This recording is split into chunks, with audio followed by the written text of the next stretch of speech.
sagalee qeerroo bilisummaa Oromooti. Sagaleen qeerroo bilisummaa Oromoo torbaanitti guyyaa 3 facaasaa yookaan kibxata kamisaa fi jimaata akka lakkoofsa sa'a Oromootti galgala keessaa sa'a 7:00 hanga 8tti meetir baandii 16 yookaan kiiloo heerzii 17,840 irratti qilleensa irraan isiniif darbuudha. Kun sagalee qeerroo bilisummaa Oromooti.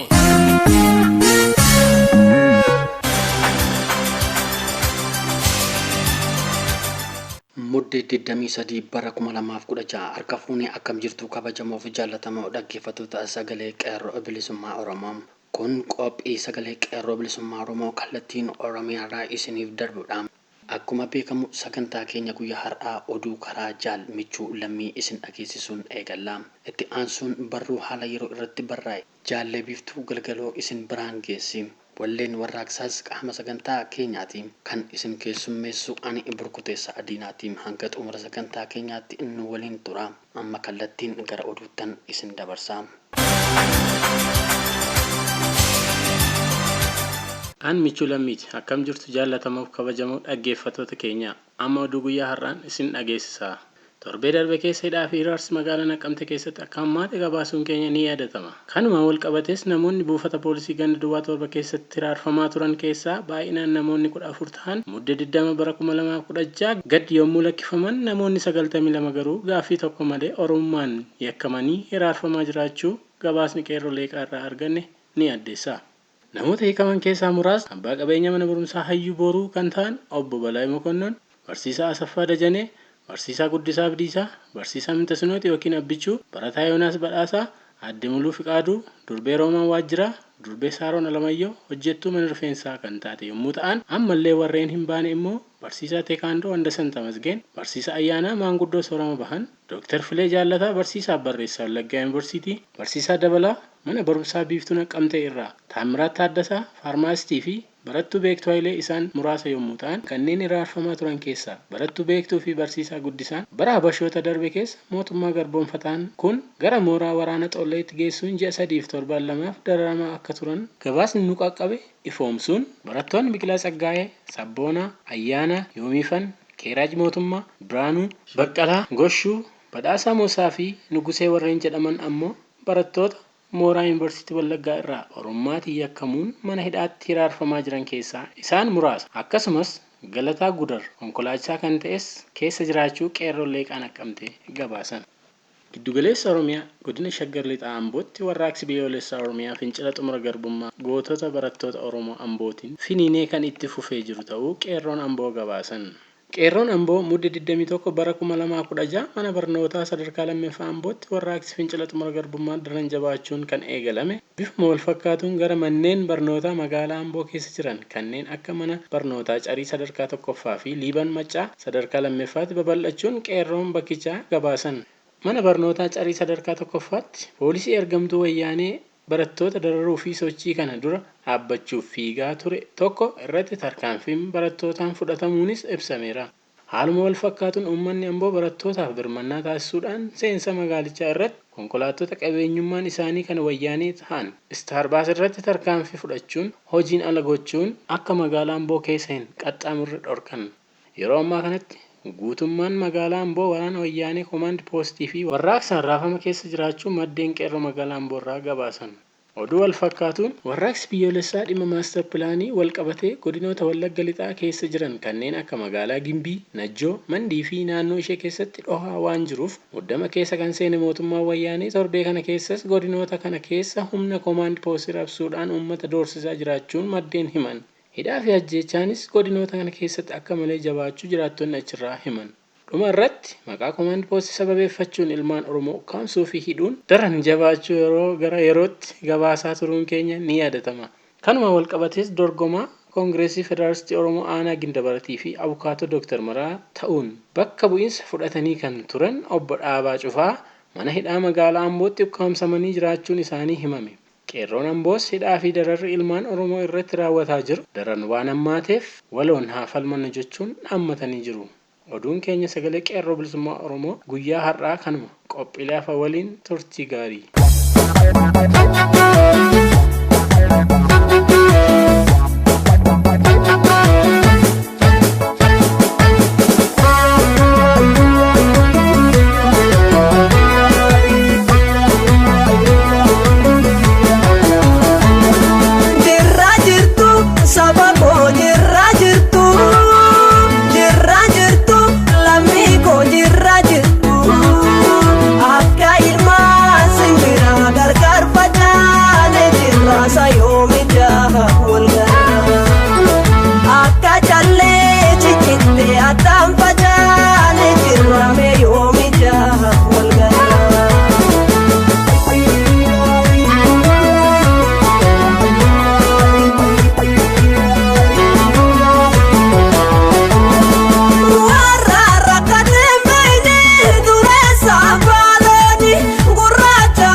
bakka jirtan jiruuf jireenya ofiin tuuffatanii du'an sanuu dhabanii duruu himee Oromoon mammaksanii jabaadha bakka jirtan jabaadha bakka jirtanii jabaadha bakka jirtanii jabaadha bakka jirtanii jabaadha bakka jirtanii. Garaagarummaan maaster pilaanii duraa fi ammaa maali? Gidduu kana dhimmi maaster pilaanii Finfinnee mata duree nama hundaa ta'ee jira. Wayyaaneenis uummata Oromoo sossobuuf maaster pilaaniin duraa fi ammaa garaagara jechuun wixxifataa jirti. Sobuun amala kan itti ta'e mootummaa garboonfataan kun maqaa qofa jijjiiruun kaayyoon isaa akka waan adda ta'etti ibsuuf yaalaa jirti. Maaster pilaaniin kun kan amma duraatiin addamoo tokko. Mirga Oromoo fi Oromiyaa ni miidhamoo hin miidhu. Finfinneen Oromiyaa miti gaaffii jedhaniif garuu har'as wayyaaneen deebii hin qabdu.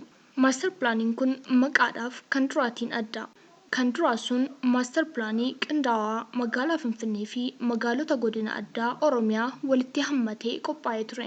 Akka wayyaaneen jettutti maaster pilaanii qindaawaan sun mormii uummata Oromootiin waan fashalaa'eef magaalaan Finfinnee maaster pilaanii kan mataa ishee qofaatti baafattee jirti. Kuni garuu dhugaadha. Finfinneen Oromiyaa irraa adda baatee pilaanii mataa ishee kan baafattu akkamiini? Kun sobaa fi sossobbii wayyaaneen ittiin uummata Oromoo gowwoomsuuf yaaltudha.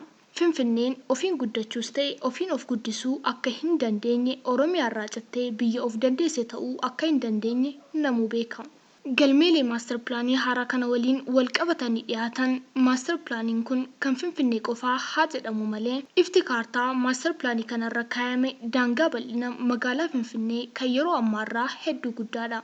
Fakkeenyaaf bakkeewwan Oromiyaa keessa jiran kanneen akka Galaan, Tulluu Diimtuu, Jamoo fi Samiit bulchiinsa Oromiyaa jala jiru asumura. Akkuma dura karoorfame qonnaan bultoonni Oromoo kumaatamaan lafarraa buqqa'uuf deemu jechuudha. Kun ammoo ammas Finfinnee qofa irratti osoo hin taane magaalota naannoo Oromiyaa irrattis xiyyeeffachuu isaanii agarsiisa. Maaster pilaaniin kun haaraa haa jedhamu malee akkuma isaa amma duraa san magaalaan Finfinnee tajaajila bishaanii Oromiyaa keessaa Gafarsaa, Laga Daadhii, Qaallittii irraa argatti jedha. Kosii illee Oromiyaa keessatti akka darbamutti kaa'e. Tajaajila kana Finfinneen kaffaltii malee akka argatutti tilmaama warri karoora kana baase kun. Kun ammoo har'as Finfinnee irraa Oromiyaan faayidaa addaa ishiin argattu xuraawaa qofa ta'uu ibsa. Har'as qotee bulaan Oromoo buqqa'ee abbootiin qabeenya Habashaa fi baha fagoon bakka buufamu jechuudha. Ilmaan Oromoo har'as hiree dhabanii lafa isaanii irraa diinaan buqqifamuun gadi darbamu. Magaalonni Oromiyaa borus akkuma har'aa Finfinnee sooranii haga bu'aa bulaniifi. Fakkeenyaaf Gafarsaan har'as magaalota naannoo Finfinnee jiran irra taree Finfinnee tajaajila. Naannoon Kattaa, Buraayyuu, Maaramii har'as hanqina bishaan dhugaatiin rakkatu. Pilaaniin kun borus naannoowwan kana dheebossee Finfinnee osoo dheebuu baasuu karoorri kun Finfinnee qofa laallata jechuun soba dhugaarraa fagaatedha. Mirga addaa Oromiyaan Finfinnee irraa qabdi jedhamee keewwata 49 keessa kaa'ame san baatii onkoloolessaa darbe kana furmaatatti goona jedhanii waadaa seenanii turan. Onkoloolessi dhufee darbe furmaanni godhamee hin jiru. Osoo gaaffii guddaa kanaaf furmaata hin kennin karoora waggoota 25 turu baasuun mirga Oromiyaan qabdu san daranuu duuchuuf akka ta'e akeeka. Wayyaaneen duris gaaffii uummata Oromoo akka tisiisa arbarra qubateetti lakkooftee dantaa mataa isheef saamichaaf ababobbaatedha. Har'as kanuma mirkaneessaa jiru. Gaaffii uummata Oromoof deebii kennuu akka isaan hin dandeenyes uummanni Oromoo sirriitti beeka. Akka waan nuuf quuqamaniitti miidiyaan dubbachuun qofti homaa furmaata akka hin taane wallaaluun har'as rakkoo keessan ni furra jechuun karoora waggaa 25 fuulduratti baafachuun isaanii tuffii qaban agarsiisa.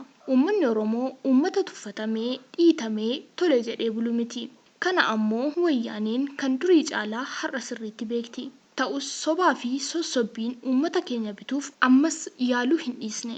Maaster pilaanii kana haaraa fakkeessuuf hedduu carraaqan. Maqaa isaa jijjiiran. Kan duraa saniif fakkeenyi magaalaa Faransaay kan Laayon jedhamtu turte. Kan haaraa kana ammoo kan Kooriyaa Sool jedhamtudha. Dhugaan jiru garuu maaster pilaanii kaleessaa sanas kan har'aatis kan dhiibaa jiru namootuma wal fakkaataadha. Abbaay Tsahayyee dhaabbata qorannoo magaalattii irraa duubaan dhiiba. Maatiyoo Asaffaa maaster pilaanii kan duraatiif maanaajira. Kan ammaatiifis akkasuma. Maqaa jijjiiranis wixineen shiraa duubaan jiru wal fakkaataadha. Walumaa galattuu Finfinneen handhuura teessuma lafaa, aadaa, seenaa fi dinagdee Oromiyaati. Karoorri magaalaa kanaa eenyuyyuu caalaa Oromiyaa laallata. Karoorri Oromoo fi Oromiyaa osoo hin hirmaachisiin ba'u ammoo dantaa saba kanaa miidhuun isaa waan hin oolle. Har'as akka waan Finfinneen Oromiyaa hin taaneetti yaadaa jiru. Saamicha kaleessaaf osoo hin gaabbin har'as saamicha biraatti bobbahuuf jiru. Finfinneen har'as maqaa qofaaf akka waan keenya taateetti ifaan ifatti mul'isaa jiran. Wayyaanis ta'ee humni biraa Finfinneef karoora baasuu dura gaaffii mirga Oromiyaa fi Oromoon magaalaa sanirraa qaban deebisuun dirqama. Hamma ilmaan Oromoo mirga hin qabaannetti hanga Finfinneen Oromiyaa ta'uu diinonni keenya hin amannetti ammas fincilli uummata Oromoo itti fufa. Kan biroo har'allee wayyaanee wanti hin hubatin jirtu ammallee gaaffiin uummata bal'aa Oromoo gaaffii maaster pilaanii qofa miti. Uummanni Oromoo kaleessa osoo wayyaaneen waa'ee maaster pilaaniin kaasin duras falmataa ture. Erga kaastees falmachuutti fufe. Haqa jettus falmiin uummata nagaa dheebotee hin dhaabbanne. Kanaaf har'as itti fufa. Gaaffiin uummata Oromoonni guddaan gaaffii mirgaati. Gaaffii abbaa biyyummaati. Oromoon har'as roorroo baqamanaa bahee kaan bosona keessa beelaa fi dheebuun reebamee garaa isaa maratee roobaa fi aduu irratti wal furuu dandamatee qoraattii boraafatee bineensa firoomfatee aarsaa guddaa kaffalaa kan jiru Finfinneef qofa miti. Guutummaan Oromiyaa kan Oromoo haa taatuufi malee. Dargaggoonni Oromoo har'a osoo biyya qabanii biyya hambaatti godaanaa jiran kanneen galaanaa fi allaattii gammoojjii biyya ormaan nyaatamanii lafeen isaanii awwaala dhabdee dhidhimte magaalaa Finfinnee qofa keessa jiraachuu dadhabanii osoo hin taane mirga Oromiyaa guutuu keessa nagaan jiraachuu dhabaniiti. Har'a akka hoolaa tikee dhabdee wangoon funaannatu ilmaan Oromoo qaroo biyyattii ta'an kanneen boriif abdataman umurii kichuun qurxamanii lubbuun isaanii ba'ee lafeen isaanii cabee dhiigni isaanii dhangala'aa kan jiru. Dargaggoonni Oromoo kumaatamaan lakkaawaman osoo humna qabanii hidhamanii mana hidhaa garaagaraa keessatti dararri kan irra gahaa jiru Finfinnee qofa qarriffaa diinaa keessaa baasuuf miti. Guutummaa Oromiyaa koochoo diinaa jalaa baasanii gaaddisa ta'uuf jedhanii harca'aa jiru. Wayyaaneen pilaaniin kun kan Finfinnee qofa jechuun fincila uummataatti bishaan naquuf yaaltus hanga gaaffiin jaarraa tokkoo deebii hin argatinitti warraaqsi jiru ittuma fufa. Kanneen Oromummaaf aarsaa ta'an guyyaan galmeen seenaa leellisu hamma ga'utti gumaan dhiigalmaan Oromoo hanga deebi'utti akka ilmaan haadha hin qabne kanneen faffaca'an ilmaan Oromiyaa hamma walitti hin funaanamnetti ammallee hanga Oromoon abbaa biyya ofii hin taanetti wanti qabsoo uummataa qabbaneessuun jiru. Deebiin gaaffii uummata Oromoo tasumaa harka wayyaaneen jiru hin jiraatus. Wayyaaneen uummata Oromoo furmaata fiddii osoo hin taane rakkoo dhalti. Uummanni Oromoo kan ija isaa irra kaawwatee hin beekne, kan dagalee godhatees itti hirkatee hin beekne. Kanaaf gaaffiin barootaa dhalootaan deebii argata. Falmii qabnu finiinsuun tokkummaa qabaachuun furama. Yaada koo yoon goolabu uummata of beekee ofiif falmuu qaamni biraa dagachiisuu hin danda'u. Finfinnee fi Oromiyaan qaama tokko. Eenyuyyuu tokko miidhee tokko fayyaduu hin danda'u. Dhugaan awwaalamte quuqxee baatee soba bakkaa dhabamsiisti. Falmiin uummata Oromoos hanga bilisummaatti itti fufa. Injifannoon kan uummata Oromooti. Gadaan gadaa bilisummaati. Horaa bulaa.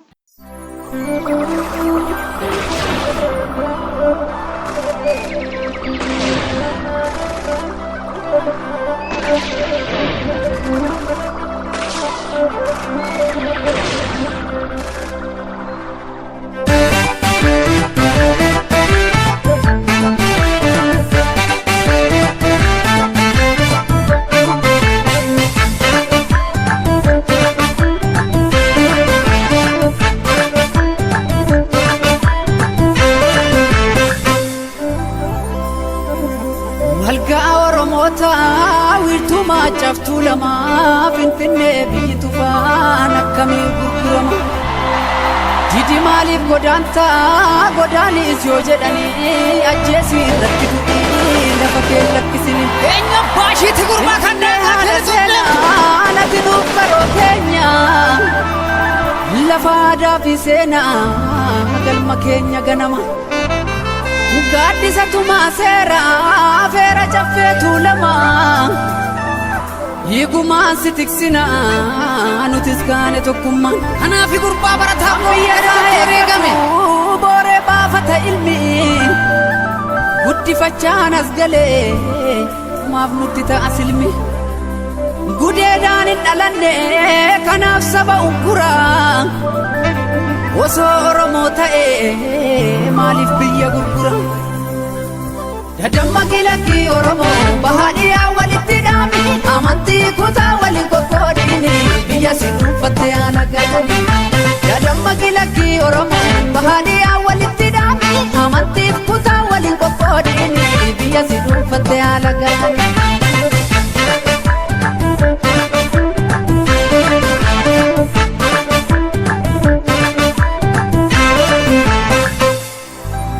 Oromiyaa biyya koo meeqa siif itimame dhiigaan si tiksuuf jecha meeqa bahee dhabame seenaa guddaan daganne sirraa qaamna Finfinne kanaaf garaan keenya yoomuu kan sin daganne dachee seena qabeetti yaada gootota kumaa bara dheeraaf kabajaan jiraattee bara diinni si mulqitu guddataa arraddoo kumaaf diinaan dhuunfatama Kee guutoo wasarbiif kee qajeelaa dooyyoo badoo dachaas faatture kan gad hin jenne roorroof Finfinnee dubbadhume kan nyaatte soraa loome goonni guraaraa lata sirratti fannifame bara waaree golollee keenya turte gullalleen bara daalacha waamii biyyoon gurgurame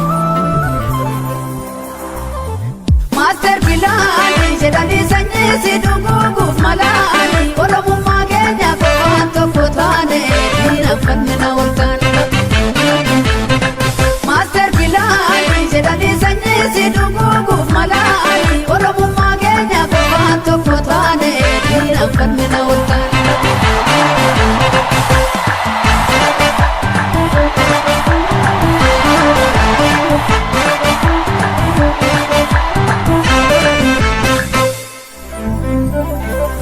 Sabambi aleli bigemi ariyer kuma kabu ubatin debiu yo mujajabe kalmata fi murata jabat agonni base kotuma tubeka wolol tuf gantuf agura sabasi ndusuma ega mati bekti gaden lafa dirri holu akka goonna jeese foon allaatti sooru akkasnaa jedhe gurbaatti beekti gadeen lafa dirri holu akka goonna jeese foon allaatti sooru jedhu kan diina keessaraa naafibee jaarraa tokkon caalu jabaadhu yoo boboota biyyaaf lolu karaa natti deemtu milkiinsiif haa tolu beelaaf deebuun argiin ganamaa galgala jabaadhu moota ajjeesii soora nimootanis gaggala qabeenyi biyya kee hundumtuu siif sifa jabaadhu qeerransoo fuuldurri kee ifa absoon diddaa gabrummaatti dhufa injifannoon dhiigaan ni dhufa fuuree jaallan dhiigaan tattaraaran galmaan ni geenya Miniliki gabroo katamne jedhee wayyaanee diriiraan maksite biyya keenya insaamsitu lollaa jettee bosonaa laksite ijaaramte afaan qawween jilli Oromiyaa walabaanii ijaarra gaachanni saba Oromoo wamoonaa jiraattu akka Oromiyaa fi Oromiyaa qalma hin lakkifnu beelaaf deemuuf jilbeeffannu uumaa barataa Oromoo ni baasna alaabaa keenyaan dura Oromiyaa Finfinneerra ni mirmirsiifna injifannoon uummata Oromoo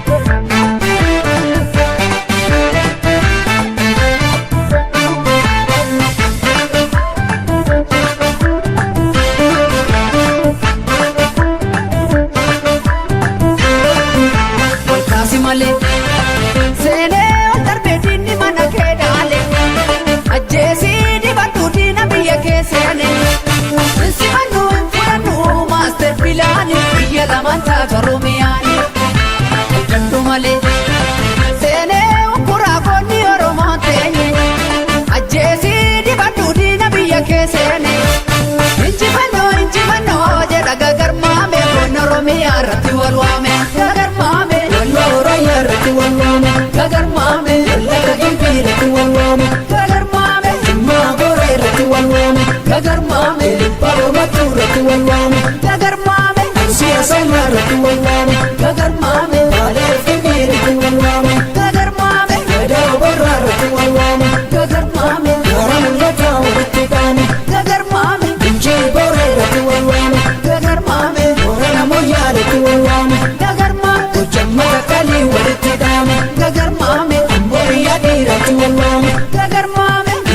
ishee jalatti waame gagarmaami Finfinnee Oromiyaa irratti wayyaane ilakkatti bareeddu hidhannoon ilamuun dhiigota ilamuun dhiigota ilakkatti bareeddu hidhannoon ilamuun dhiigota ilamuun dhiigota tuulo dimanachisi maal manaa goota maal manaa goota jabduu kasibiila obooyaa gooftaa diina irra finna dhaqqabi jedhiini sabni keessi firiira jajjabduu kasibiila obooyaa gooftaa diina irra finna dhaqqabi jedhiini sabni keessi firiira amantiidee laftis bari'uu geessee lammii lammiin dhaame lakkii gadaan bilisummaa dhaawoo bombosonaa garma hayyuu beekaa qabna kan sabaaf yaaduu doorsifna lagaan taate ajjeesirra jedhuu diinaa keessa akka gumaan baatu jaallan kufanii singa dhugumaa isaanii lola muraasaanii mutaadhaanii jibraadhaanii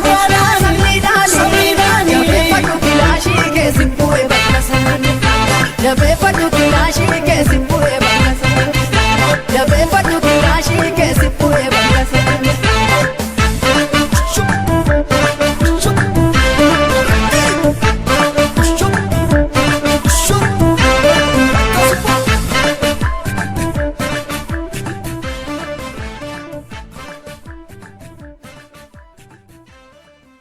Egaan dhaggeeffattoota keenya sagantaa guyyaa har'aa asirratti goolabnaa nu waliin turuu keessaniif galanni keessan bilisummaa haa ta'u. Sagantaa guyyaa biroon hanga wal agarrutti nagaan nuuf turaa.